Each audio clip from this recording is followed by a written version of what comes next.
Hi മക്കളെ, ഞാൻ ഇന്ന് വന്നിരിക്കുന്നത് എന്തിനാണെന്ന് വെച്ചാൽ BCA ബാച്ചിലർ ഓഫ് കമ്പ്യൂട്ടർ ആപ്ലിക്കേഷനെ പറ്റി കുറച്ച് കാര്യങ്ങൾ പറയാൻ വേണ്ടിയാണ്.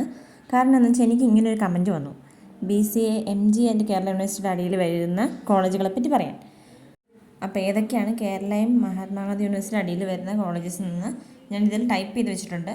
അപ്പോൾ ആദ്യം കേരള യൂണിവേഴ്സിറ്റി അടിയിൽ വരുന്നതാണ് സേക്രഡ് ഹാർട്ടും രാജഗിരി കോളേജ് ഓഫ് സയൻസും, പിന്നെ saint Gregorios college Kottarakkara, Sree Narayana college Cherthala, പിന്നെ ഉള്ളത് NSS കോളേജ് പന്തളം. ഇനി അടുത്തത് എയ്ഡഡ് കോളേജസ് MG യൂണിവേഴ്സിറ്റി കീഴിൽ വരുന്നതാണ് Bishop Vayalil Memorial Holy Cross College Kottayam, പിന്നെ Jai Bharat Arts and Science College Ernakulam, KMM College of Arts Science Ernakulam, Nirmala College of Information Technology Thrissur. ഇത്രയാണ് എയ്ഡഡ് ആയിട്ടുള്ള MG യൂണിവേഴ്സിറ്റിയും കേരള യൂണിവേഴ്സിറ്റിയും അടിയിൽ വരുന്ന കോളേജസ്. ഇതിലെന്തെങ്കിലും ഡൗട്ടുകളോ എന്തെങ്കിലും കാര്യങ്ങളുണ്ടെങ്കിൽ എന്നെ അറിയിക്കുക. അപ്പോൾ അടുത്ത വീഡിയോയിൽ കാണുന്നത് വരെ ബൈ.